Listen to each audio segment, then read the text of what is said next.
How you doing, Mist?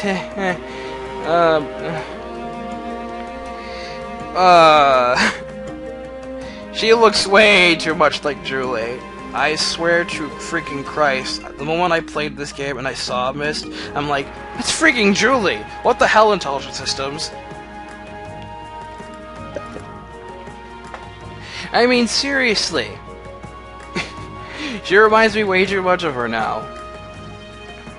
I mean, picture if I put Julie in Mist's clothing and then just put them back to back, and you'd at least see what I'm talking about.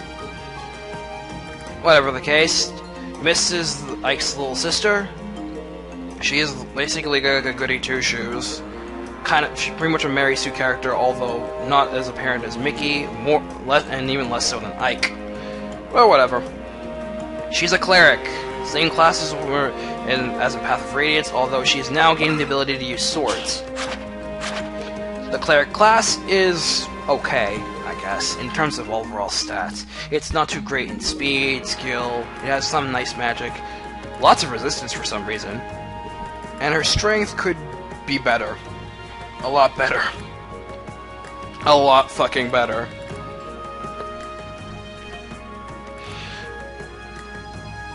In terms of caps. In terms of stats, she's, as you see right here, pretty bleh. So she's going to need some heavy babying, and she's going to get captured the rest of the team. She has the Florete, a personal sword that belongs to only Mist. A very awesome sword. The problem is it's only for Mist. It runs off strength, though it should run off of magic, because Mist has plenty of that, and it would help because enemies don't have a lot of resistance. Too bad, so sad. That just ruins Mist's potential right there and then. But at least she can still heal, and that's always good. She still has Miracle, of course. Nothing else that you should really take note in. Hey guys, it's Rolf! Rolf, the youngest of the three brothers between him, Oscar, and Boyd. He's a level 1 sniper. He's very good, actually. He's tied for the highest strength growth in the game, next to Aran, I believe, at 75%. Other than that, the rest of his stats are pretty damn sweet. Rolf's bow got a bit of a nerf. It's no longer locked to him, now it's a C-rank bow, and when compared to the light of the steel bow, it's outright useless. Oh well.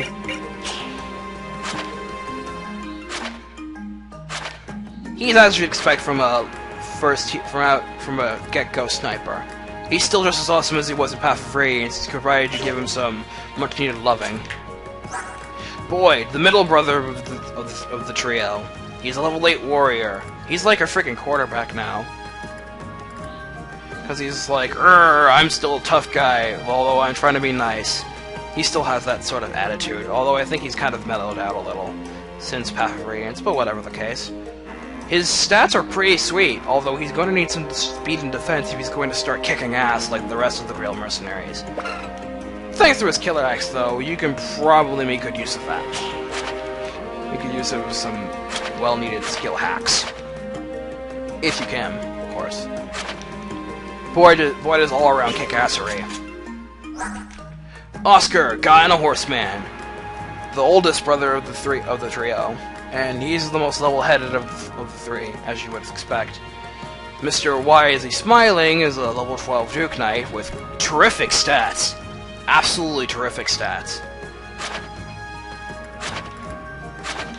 Although there's not much else to say about him, you could make good use of his affinity with other supporters, so you can raise evasion because he's of the Earth, and Earth is sexy.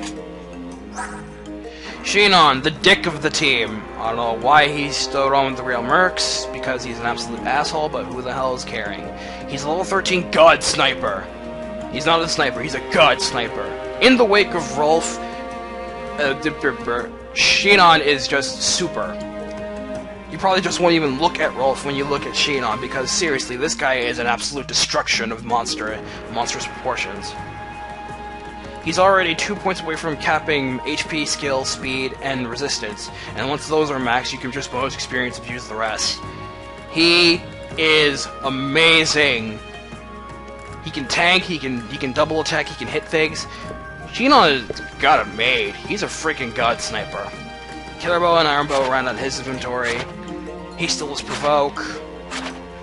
Use him and you will not be disappointed. I can guarantee this. Gatry, the flirt of the team. He's a level 10 Lance General. One thing I should point out. 60 speed growth! That is all.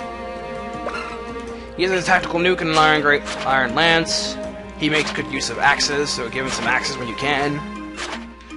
He is without a doubt the best armor unit in the game. Riss, the benevolent healer of the Grail Mercenaries. He's a bishop. He's kind of slow, but that's pretty much his only weakness. Just as long as you keep him in the back row, mooch kills if you want with L Light Tome, he should prove to be a very fantastic healer. More so with his high magic stat and men's staff and concussion and jazz, and just don't put him in harm's way or you will regret it. I wish he could have had a higher light rank to start off, excuse me, with, but he's a bishop, I get for. Oh god, sorry. I had lunch before I started this. But you can forgive his low rank, his light magic rank if you just work at it. Definitely a viable healer and practically the best bishop in the game. I know Laura fans are going to hate me for that. And Mia, everyone's favorite swordmaster who grew a pair of breasts. I'm not kidding. She was my favorite, but I decided, like, I'll move on to Edward, because he's the underdog that I appreciate. Barring that, she's a level 7 swordmaster. She has really nice skill and speed, 2 points away from capping speed, mind you. And okay everything else. She has a woe down and a steel sword to round out her inventory. She also has Vantage. Using Mia will yield positive results. Everyone and their mother debates on her being the best swordmaster in the game. Really, I just have a personal preference towards Edward, and more of the male swordmasters in this game, but Mia gets the job done. Whew, that took longer than I expected. Alright. Of course, this is an Ike Solo, so Mia, I'm afraid you must forfeit your inventory. Someone's gonna have to drop a vulnerary. Or, give me your concoction, Rest. Sorry, my friend. You equip the men's staff so you can keep yourself healed, even though you're probably going to die anyway. Everyone else, unequip your weapons. Personal recommendation, if you're using Boyd and Titania, swap their base equipment around. As in, give Boyd Titania's, steel pole axe and short axe, and give Boyd, or Titania all of Boyd's equipment. Debate on whether they want the killer axe to stay on Boyd's end or not. Unequip. Mainly because Boyd can really use the power equipment early on, and it would help him tremendously. That's just my personal thing.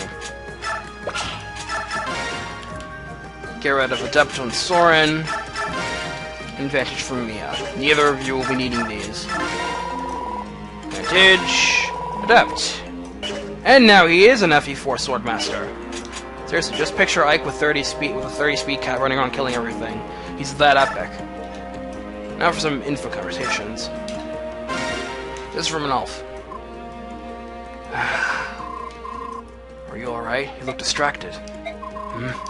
Oh, it's nothing. Don't worry about me. Rolf, you know you can talk to me. It's just... I feel bad about this whole thing, you know? Talk to me, buddy. I'm not sure I understand what you mean. I followed you Bjork to Lugu's affairs. It's not exactly your problem, you know? Listen, you offered me a job, and I decided to take the contract. It's as simple as that. He is a simple mercenary contractor, after all. I told the others they could leave if they wouldn't want to work with Lugus, but everybody decided they'd rather stay. Even Shinon? Jeez. Don't worry about it, Rolf. What about the Black Knight? Are you going to abandon your search? Yeah, at least for now. I figured that if he's still alive, our paths will cross again. Makes sense. There's no rush. Yeah, I guess you're right. No point in dwelling on things that can't change, right? Thanks, Ike. Hey, no problem. Anything to keep you from moving around like a sullen kid. Fair enough. Besides, I have this nagging headache ever since I left Gallia with that hot-headed lion. Do you mean General Skrimir? That's the one. Skrimir is King Caningus' nephew, and is on track to become the next king of Gallia. Ooh!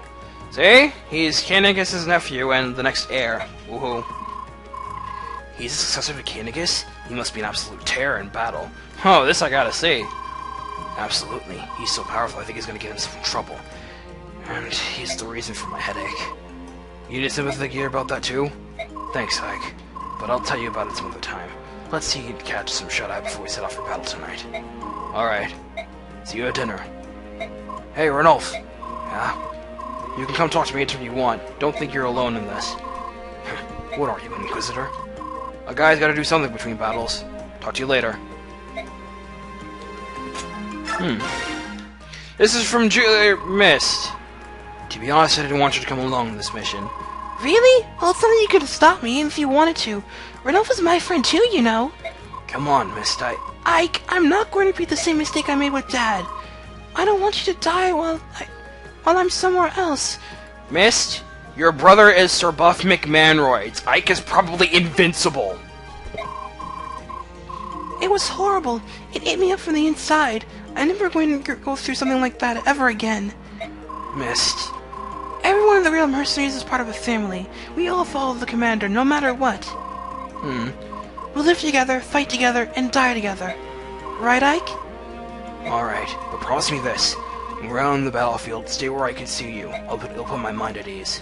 I promise, Ike. Big brother, little brother. Or little sister. Herp. This is from Skrimir. Ike, Bjork hero. How are you? Pretty good.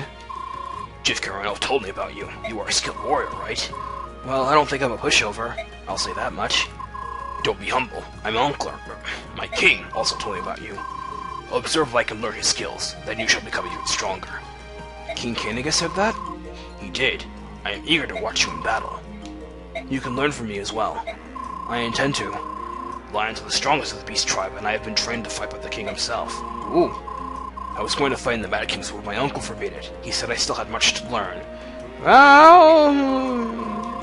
But now my time has come, and you will see the true might of the beasts. Feast or famine?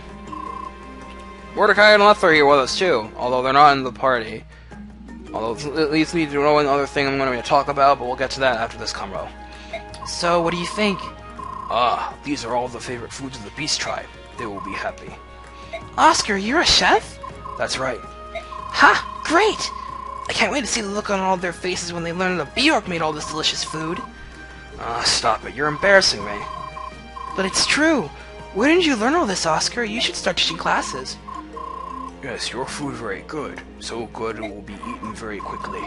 Really? You think I should make more? Us beasts have a healthy appetite, of course. On top of that, we have General Skrimir and Ike. Yeah, I'd be surprised if what's here lasted past those two, much less a whole pack of Lagoos. You're exaggerating. Ike's a Bjork. He couldn't possibly eat as much as someone from the Beast Tribe. Well, maybe he would. Actually, he most definitely would. Titania knows. Yeah, especially the ribs and steaks. Mordecai, how will we go hunt for more game? Right. There probably have enough herbs to flavor everything. I'll go get more. We might need to harvest an entire mountain. Part 3 is full of awesome lines. Anyway, what I was talking about is that, while Leth and Mordecai, they're there, they're not in your active party for some reason. It bothers me more that Tormod and the others were there, and they came to Gallia, but they didn't decide to pop up with the Grail Mercenaries and be here. Oh, no, they decided, oh, we're just gonna stay back, twiddle our thumbs. Whatever. We've done all we needed to do here. Let's just get this over with now. Need to drink more water. Okay. Let's go.